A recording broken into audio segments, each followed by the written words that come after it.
"Call the cops, she's building a barn." That was the first line I ever heard screamed on Maplewood Court, and it didn't come from a sheriff or a zoning officer. It came from Marlene, our HOA president, with her perfectly frosted hair glinting under the streetlight like a warning beacon. By the time the sirens started echoing down the cul-de-sac, every curtain on the block had parted just enough for a pair of nosy eyes. Someone dropped a casserole dish in shock. Someone else was already dialing 911 to see if the barn had livestock hidden inside. The whole street smelled of fresh-cut grass and overblown paranoia. And me? I was standing at my own window, coffee cup in hand, watching history being made. Here's the thing about our neighborhood. It isn't just any subdivision. It's Maplewood Preserve, which sounds quaint and idyllic unless you've met Marlene. Every mailbox must be regulation black. Every trash can must be rolled back from the curb by 9 a.m. sharp on Tuesdays. And heaven help you if your Christmas lights stay up a single day past January 5th. Marlene calls it maintaining community standards. Everyone else calls it dictatorship by cul-de-sac. So, when the new homeowner on Lot 23 started hauling lumber into her backyard, the whispers began. At first, neighbors thought she was building a deck. Then the beams rose higher, too high. By week's end, you could see the frame from 3 streets over. A structure was coming to life one Marlene swore violated height, aesthetics, and neighborhood harmony. That's an actual phrase in the bylaws. I checked. The first HOA letter arrived on Monday. White envelope, bold HOA logo, Marlene's signature at the bottom like she was signing the Declaration of Independence. It demanded immediate cessation of construction pending board review. By Wednesday, there was a second letter. By Friday, a third, this one delivered by hand, Marlene herself clomping up the new neighbor's driveway in wedge sandals, waving papers like subpoenas. But the barn kept growing. I saw it all from my kitchen window. The homeowner, whose name I only later learned was Claire, standing calm as stone while Marlene railed about bylaws and property values. Claire never raised her voice, never flinched, just nodded politely, offered Marlene a glass of water, and then returned to supervising the contractors. By Saturday, siding was going up.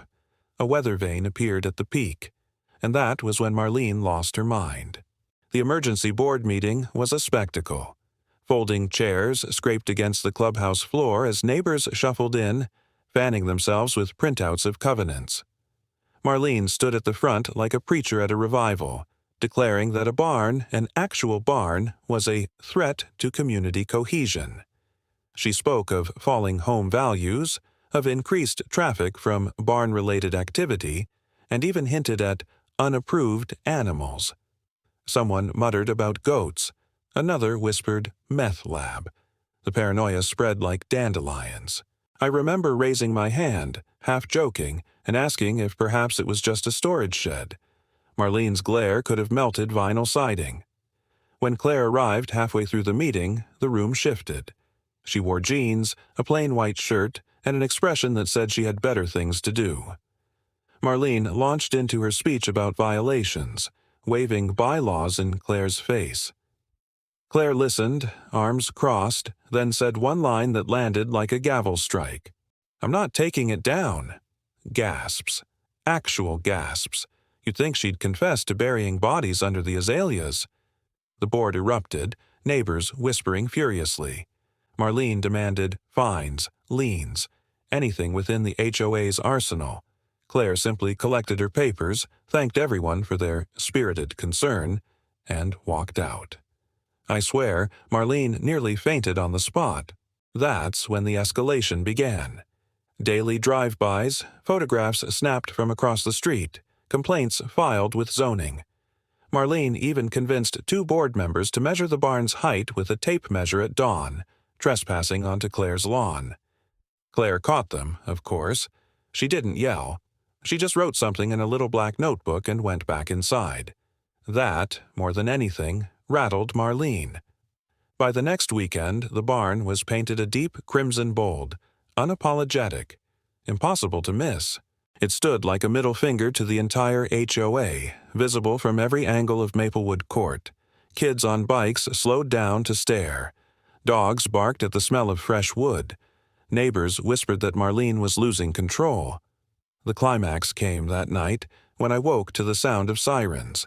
Red and blue lights bounced off the neat rows of townhouses as patrol cars crawled down the street.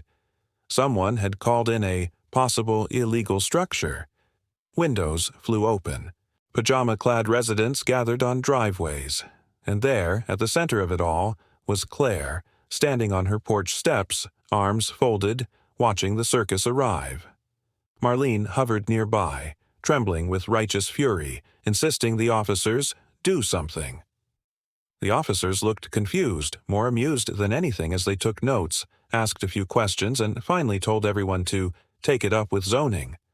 No arrests, no demolition order. Just a shrug and a return to silence. But the silence wasn't real. Not anymore. Because when the officers left, when the neighbors retreated behind their blinds, Marlene stood alone under the streetlight, staring at that barn like it was a personal betrayal. And Claire... She just smiled, turned off her porch light, and went inside. I knew then that Maplewood Preserve wasn't just fighting over a barn, it was fighting over power. And Marlene, for the first time in years, wasn't holding the reins. And as the cicadas hummed in the summer dark, I swear I heard Marlene whisper to herself, "This isn't over. Get down, step away from the barn." That was the command bellowed through a megaphone on what was supposed to be a serene Saturday afternoon garden party. Imagine pastel tablecloths, mason jars filled with lemonade, kids running around with butterfly nets, and then, out of nowhere, armored men creeping across perfectly fertilized lawns like we lived in a cartel compound. Marlene stood front and center, one hand fanning herself with a paper plate, the other gesturing toward the barn as though she were directing a Broadway production. Neighbors clutched their pearls, clutched their husbands, clutched their plastic cups of Chardonnay. The azaleas never knew what hit them. I was halfway through a deviled egg when the first flash of tactical gear appeared behind Mrs. Pennington's rose trellis. At first, I thought it was a prank. Maybe someone's nephew was playing dress-up. But then came the boots, heavy and synchronized, stomping across mulch beds, flattening marigolds in their path. And I realized with the pit of dread and just a little thrill that Marlene had actually done it. She'd called in the cavalry. Here's how we got there. After the police cars left last week with nothing but shrugs, Marlene was a woman possessed. She stormed into the HOA boardroom with a binder thick enough to stop a bullet, filled with highlighted passages from the bylaws. She read them aloud, her voice echoing against the fluorescent-lit walls. No detached structure over 12 feet in height, no structure of agricultural character, no eyesores. Then she slammed the binder shut like a judge pronouncing sentence. The board, weary but loyal, nodded along. One member, Stan, who mostly joined the HOA for free donuts, asked if maybe they should wait for zoning to issue a ruling. Marlene glared at him until he sank into his chair. Then she floated her new theory, her voice hushed for drama. What if the barn isn't just a barn? What if it's hiding something dangerous? And just like that, paranoia spread. By the time of the annual community garden party, Marlene had wound them up so tight you could practically hear them buzzing. She told Mrs. Pennington it could be a front for illegal livestock. She whispered to Stan that she'd seen strange deliveries at night, never mind they were just lumber and hay. She even hinted to the neighborhood Facebook group that the barn might be a hazard to national security. So when she announced, in full view of the azalea bushes and coleslaw table, that she'd placed a call to local law enforcement requesting urgent tactical assistance, no one quite believed her. Not until the first armored van rolled up beside the bounce house. The scene was surreal. Children squealed, parents pulled out phones to record, and Mr. Jensen from Lot 17 muttered, "This is better than Netflix." The officers moved with precision, their gear gleaming under the sun, weapons lowered but visible. They looked wildly out of place among hydrangea centerpieces and folding chairs. Claire, the barn's owner, was seated quietly under a canopy, sipping sweet tea like she was watching a parade. She didn't rise, didn't speak, didn't even blink when the SWAT captain approached her lawn. All she did was adjust her sunglasses and let the chaos swirl around her. Marlene, however, couldn't resist. She marched forward in her lemon print sundress, gesturing dramatically toward the barn. "There," she cried, her voice pitched high for the cameras that had somehow already arrived. Local news, tipped off by Marlene herself, of course. "That's where it's happening. I've seen suspicious activity for weeks. We demand this structure be searched." The officers hesitated, exchanged glances, then reluctantly pushed through the barn doors. The crowd held its breath. Marlene clutched her pearls. Mrs. Pennington whispered something about a meth lab. And then anticlimax, because inside that barn was nothing. Nothing, that is, except a few neatly stacked bales of hay, some gardening tools, and a shiny new wheelbarrow. The officers walked back out, their expression somewhere between irritation and embarrassment. One of them muttered about wasting taxpayer resources as he brushed straw from his boots. The neighborhood gasped collectively, like we'd just witnessed a magician fail his final trick. The cameras clicked. Kids giggled. And Marlene, she went pale, then flushed red, then launched into a rambling explanation about possible concealment and ongoing threats. But the officers weren't buying it. They packed up, trampled a few more flower beds, and left. What remained was silence and humiliation. Neighbors turned to one another, shaking their heads, whispering about fines and lawsuits. Stan whispered, "She's lost it this time."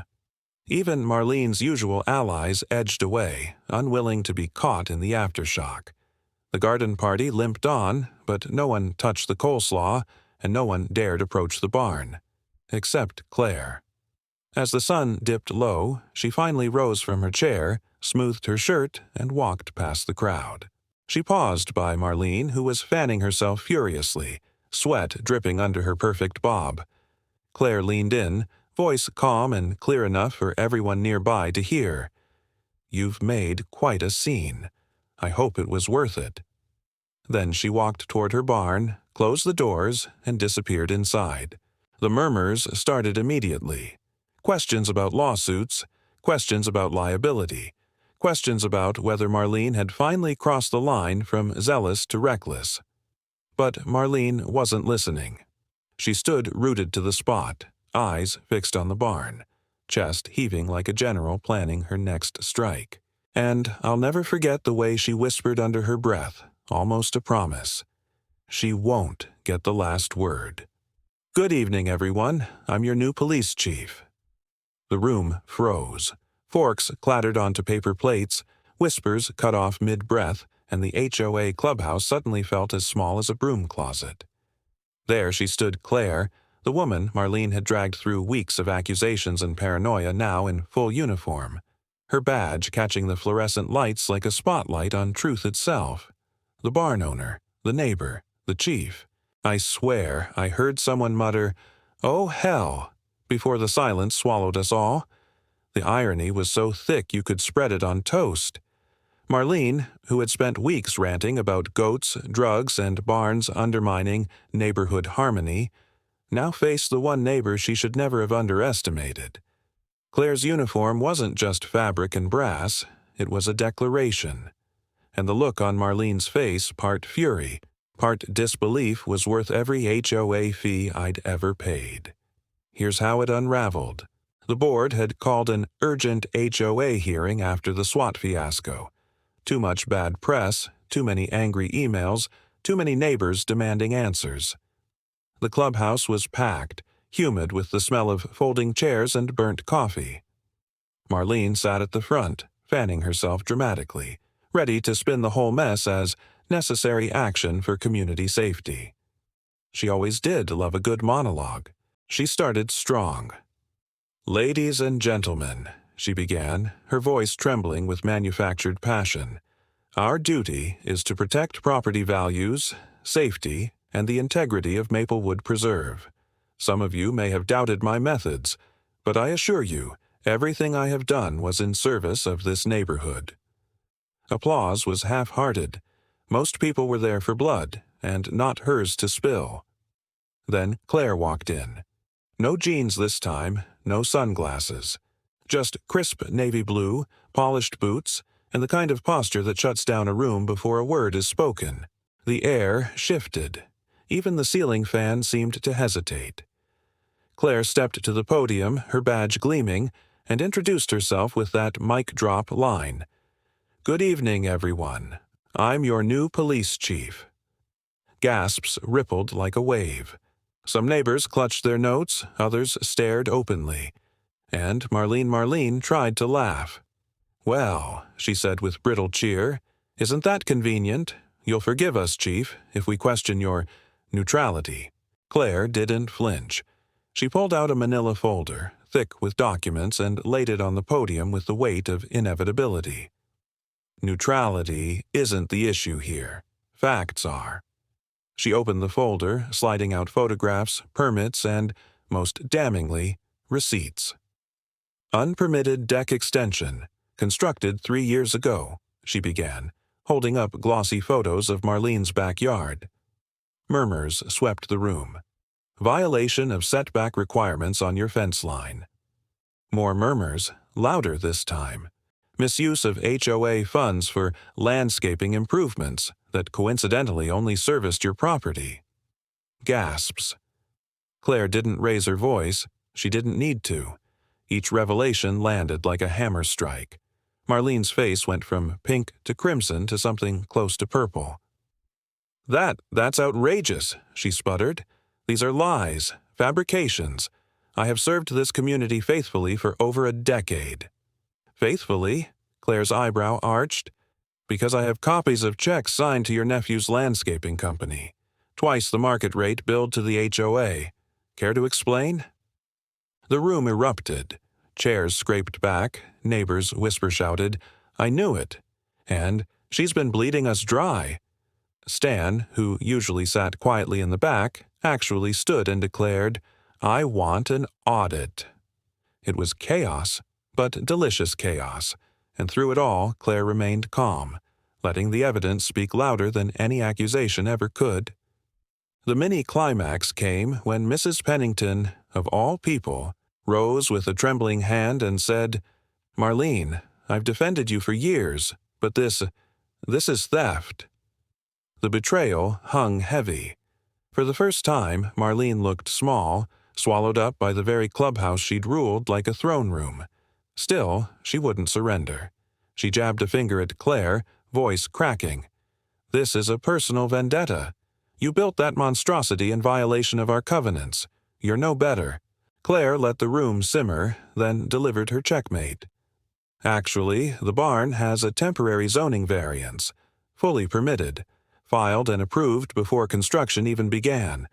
You'd know that if you checked with the county instead of sending armed officers into a neighborhood garden party."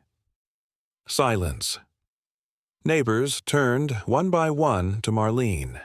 She tried to speak, but no words came. For once, her binder couldn't save her, her bylaws couldn't shield her, and her dramatics only made her look like the villain in a play where the audience had already chosen sides. The vote to remove her came quickly. Hands shot up, voices overlapped, the motion passed unanimously.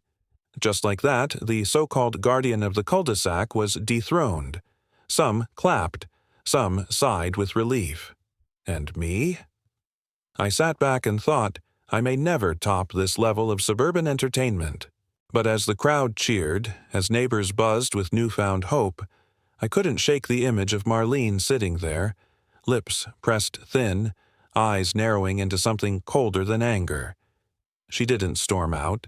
She didn't cry. She just sat, still and quiet, like someone already plotting their next move. And as Claire collected her folder and gave one final smile to the room, I felt it in my gut. This wasn't the end. Not for Marlene. Not for us. The barn would stand, but so would the grudge.